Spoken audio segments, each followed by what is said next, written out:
Alloimmunization and fetal anemia go hand in hand. This is immunology at its core. I want to spend a good amount of time discussing the physiology, how mom becomes primed to attack baby's blood, and also help you understand why the first pregnancy isn't the problem. Then we'll go through a diagnostic workup showing you how very few people actually have to deal with this because of the number of criteria that have to be met before you do anything about it. Start off with immunology, physiology. Mom starts off antigen negative. And the antigen we're talking about is the rhesus antigen. We'll talk a little bit more about the different types. Suffice to say, in the first trimester labs, you're going to ABO type her as well as determine her rhesus antigen status. Alloimmunization can only happen in an antigen negative mom. That antigen negative mom has never seen the antigen, so considers that antigen foreign. But having never seen that antigen before, she will be antibody negative. She is going to couple with a dad. And in order for this to matter, the dad must be antigen positive. And of course, antibody status of the dad is irrelevant. He has the antigen, and since his body will never see a developing fetus, it's irrelevant. Now, of course, antigen status may be homo or heterozygous. For simplicity, let's just say someone is or is not antigen positive, and their genes is or is not antigen positive, which means that the fetus developed by mom and dad, the baby, is going to be antigen positive because dad passed on the antigen. On this first pregnancy, mom's immune system has never seen the antigen, doesn't know what it is or even that it's foreign. So, recognizes it as foreign now and builds an immune response against that antigen. In this pregnancy, baby is not at risk. In a subsequent pregnancy, mom is still her genes, she's still antigen negative. But now she is antibody positive. She couples with a man, doesn't have to be the same one, but he is antigen positive. Their offspring, the fetus, the baby, will be antigen positive. Only this time, mom's body can recognize that antigen on baby and attack it. It's an immune response that attacks baby's blood, destroys it, leading to fetal anemia. But it's not enough that you have antibodies. You have to have antibodies in sufficient quantity and of the right type. There are 3 antibodies you should learn about, and this advanced organizer helps you remember which one is good and which one is bad.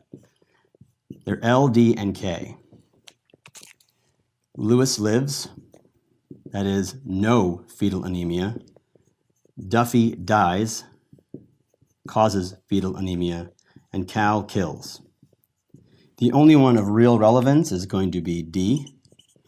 I'll give the punchline away. The treatment for this is ROGAM-D, Rh-D immune globulin, rhesus antigen D immune globulin, to protect against mom ever being primed in the first place. The D is for Duffy. And they must occur in sufficient titers. There has to be enough of them to cause a problem.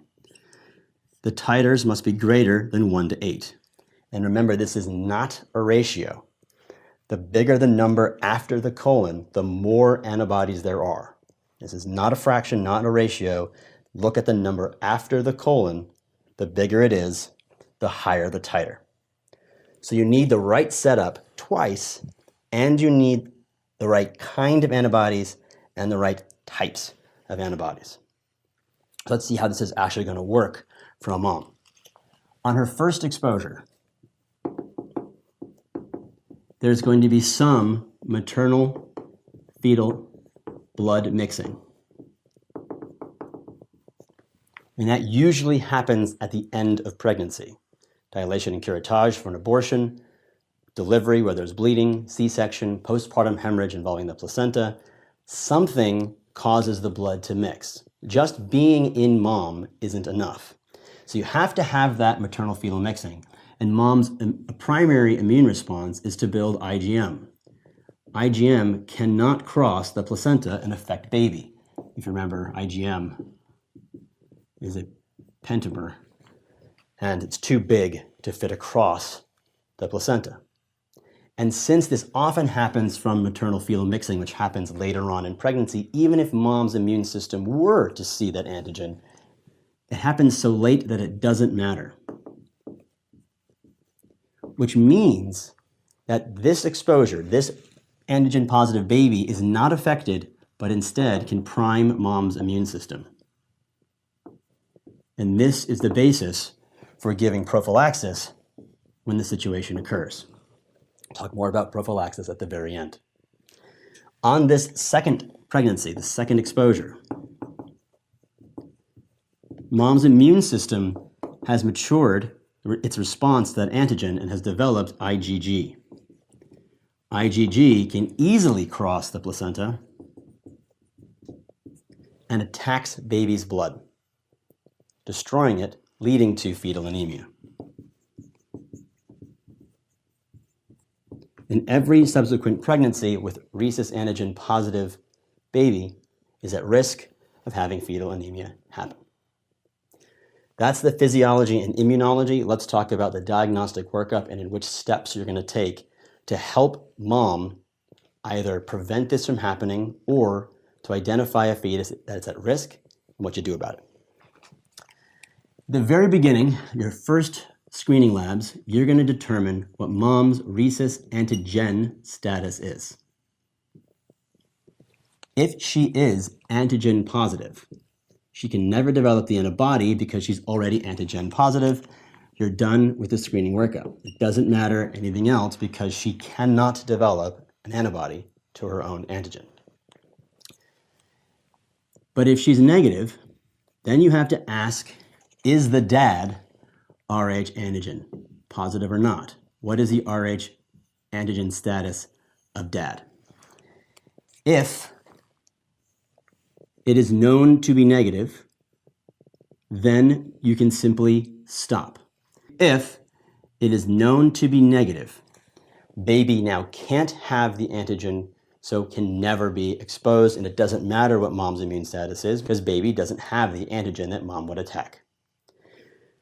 If the status of dad is either unknown, the father is unknown or he doesn't know his own blood type, or he is antigen positive, baby's at risk. They may throw this at you. This is not something you should do routinely, but if you don't know but have a high-risk pregnancy, you can do amnio-PCR and determine the status of baby. Don't do that because you're going into the amnion and sucking out fluid. That's kind of dangerous, risk of fetal loss. So in general, that won't happen, but that's a 275 thing. That's one thing you can do if you don't know the father or you don't know the father's status. At this point, there is the possibility that mom can hurt baby because there's a possibility that baby could be antigen positive. So you ask, what is mom's antibody status? Notice the change from AG to AB. And there must be sufficient quantity. So even if mom's antibodies are positive, if they're less than 1 to 8, or they're the wrong kind, they can't do enough harm, you don't have to worry about it. If mom's antibodies are negative, say as the case would be on the first pregnancy, now you want to concern yourself with prophylaxis, preventing alloimmunization from ever happening in the first place. More on that in a minute. But if mom has positive antibodies and sufficient titers, mom is attacking baby's blood. She's got the antibodies, she has the right kind in sufficient quantity, baby is being attacked. The question is it bad enough to really matter? To answer that question, we do a transcranial Doppler. We talked about this at advanced prenatal testing. If the transcranial Doppler does not show increased flow, then even though mom's immune response is targeting baby, it's not bad enough to even consider. If the flow is increased, that there is fetal anemia, then you have to make your decision based on gestational age. What's up with the transcranial Doppler? Basically, we assume that the delivery of oxygen is based on the amount of hemoglobin and the cardiac output. If hemoglobin falls in baby, the cardiac output has to increase to compensate. An increased velocity, an increased flow is indicative that baby is trying to compensate for the anemia. It doesn't tell you what the hemoglobin is, it just says, hey, if it's negative, it is sufficiently sensitive to make you not continue the path. If it's positive, you now need to decide, as often we do in obstetrics, is more time in the oven worth it? Fetal demise is the risk of staying in if the anemia worsens. Lung maturation, fetal maturation, is the benefit. And since this is pretty bad and the intervention fairly severe, we tolerate a younger gestational age for fetal anemia than we do most other diseases. That is to say, if baby is over 32 weeks, we say the risk is not worth the benefit and we just deliver. If baby is less than 32 weeks, the development is worth the risk of anemia, and this is where you do the invasive test, the PUBS, percutaneous umbilical blood sampling, where you actually put a catheter into the umbilical vein. We talked about this in advanced prenatal testing. And it also allows you to draw a hemoglobin, so you know it's low, it's confirmatory, and it allows you to transfuse.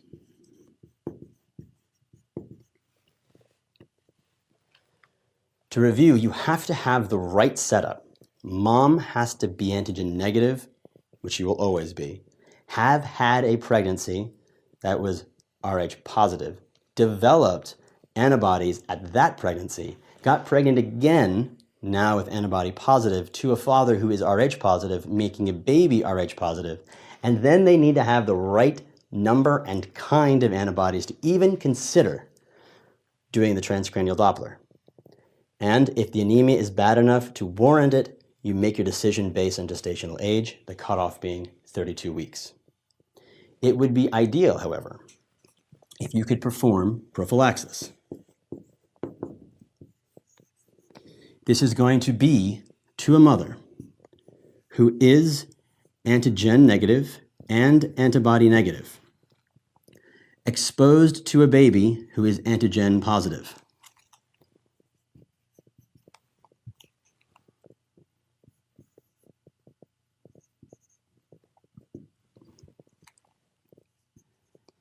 At the time of maternal fetal mixing,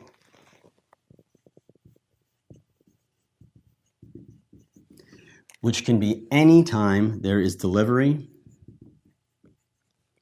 postpartum hemorrhage, C-section, or any obstetrics procedure, anytime the blood can mix, mom can be primed. To prevent that priming, you will give Rh-D immune globulin at 28 weeks, which is why it's part of the third trimester labs, and within 72 hours of delivery. And delivery could be loosely qualified by any of these things. In this way, you give the immune globulin that binds to baby's antigen, so mom never sees the antigen and never develops the antibodies. A couple talking points, we'll close. In this process, there are really only two tests to use: the transcranial Doppler and the PUBS. We used to use an amniocentesis and a lilograph. That is always the wrong answer. Amniocentesis with PCR to determine baby's Rh status may be an answer at the 275 level, but is probably wrong.